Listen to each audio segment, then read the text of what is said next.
Hello and welcome to the Alter Project. Apologies for the late upload. If you recall the last video, I did state that the next video will be about a farm. And I did spend a week and a half building it, but it grew to become a disaster, so I decided to delay the project. So this week we'll be doing a mini project, and hopefully by next week I can upload the farm video. So let's talk about it. Elevators. So we are back in Alheim again, this time building a giant elevator in this very untouched part of Alheim. The bottom level is something like the industrial part of the city where people do steelwork, exchange cargo, and etc, etc, etc. On the other hand, this top part will be a very nice and fancy uphill street filled with restaurants and cafes inside of nice and decorative French style buildings. So without wasting any more time, let's take on this mini project. So when I say mini project, I do mean that this took no less than 3 hours to build, which is why I'm currently trying my hardest to add any additional information that can make this video longer than 3 minutes. I already built the basic layout of the elevator a while ago, all I had to do was decorate it. I decided to make a Chinese roof using mossy stone brick blocks, which gave a really nice dark green hue that matched perfectly with the red concrete blocks that I used for the ceiling. And then within the large 7x7 elevator shaft, I made the elevator itself. I also spent some time decorating the space between the elevators with gears and lights. Now that's about it for the building portion. Pretty simple. However, before talking about how on earth we're going to transport players from point A to point B, please allow me to use as much time as possible to talk about the history and the mysteries behind elevators.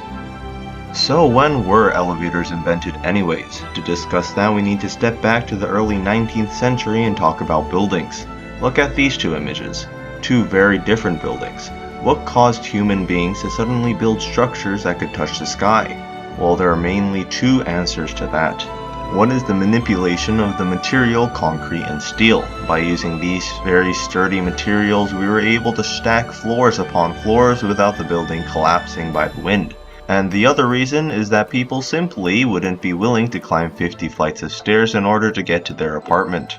Which is where the elevator comes to play. The first official elevator was invented in March of 1857 when Elisha Otis discovered a way to prevent the elevator from falling when the rope broke. Until then, elevators were more for pulling objects and were far too dangerous to carry people. As time flew, the elevator have become much more safe, smart, and necessary in our everyday lives. But how do elevators even work? The typical elevator uses a motor that is usually located at the very top of the elevator shaft to raise or lower the elevator. When you press the button, a computer signals the motor to move a certain direction. The computer also serves as a signifier for when the motor needs to slow down whenever the elevator stops at a floor. The design of the motor is fairly simple. There is a wheel with grooves that have steel cables in place which connects to the elevator on one end and its counterweight on the other. When the motor rotates to one side, the elevator goes down, and when it moves to the other, the elevator goes up.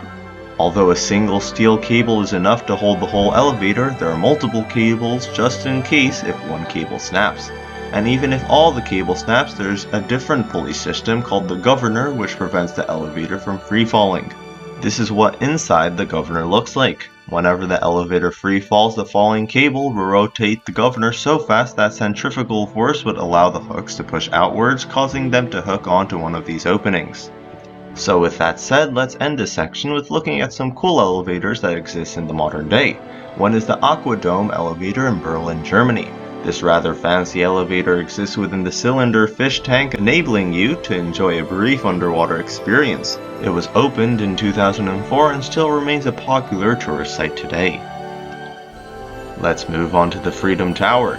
The building is 541 meters tall with its observatory at the height of 386 meters, and yet you're able to get to the observatory in no more than a minute with the elevator. During your 386 meter ride, you're able to enjoy a nice virtual view of the evolution of New York City over the years.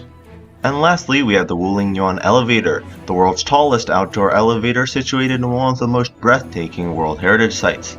It is quite interesting to see one of the most advanced technologies of the modern world in an environment that is dominated by nature.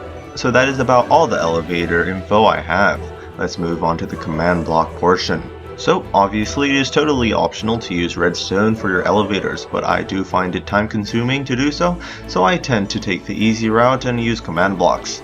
Now so far on this map I have used two different commands to create an elevator. One is quite simply the /effect elevator used in the airport, which applies a potion of levitation effect on the player and pushes the player upward. In this command you can also play with the magnitude and duration of the effect, so do choose an integer that best fits your elevator. However, in this elevator I'll use the /teleportation command, which simply teleports the player to the very top. Now it is easy to simply use a single command block to teleport the player above, but that is not fancy enough. Instead I use this command block system to create a fun Minecraft elevator experience. Take a look.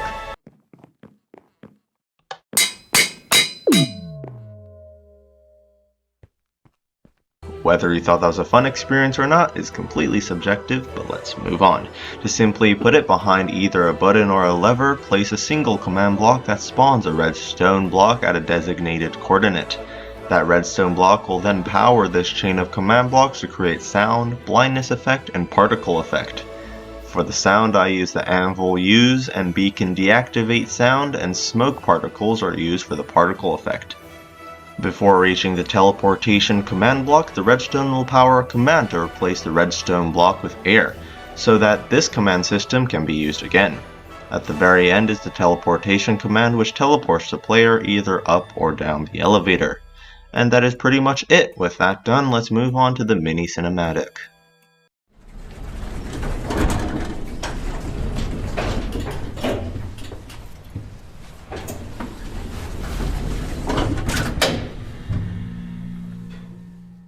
Za uwe fruik ni maya nifta bang ting nikunting nari Tumpaya katos akea katos ekon talana weruta yasi Za uwe fruik ni maya nifta bang ting nikunting nari Tumpaya katos akea katos ekon talana weruta yasi Za uwe fruik ni maya nifta bang ting nikunting nari Tumpaya katos akea katos ekon talana weruta yasi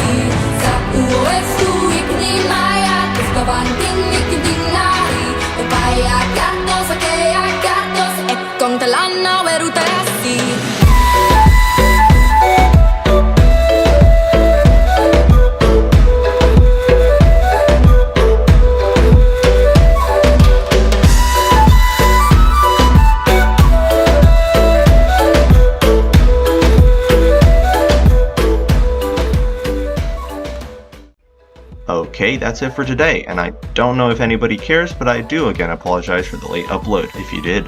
The next video should be the farm video and should also be coming pretty soon. I hope you enjoyed today's video. I'll see you in the next one. Bye!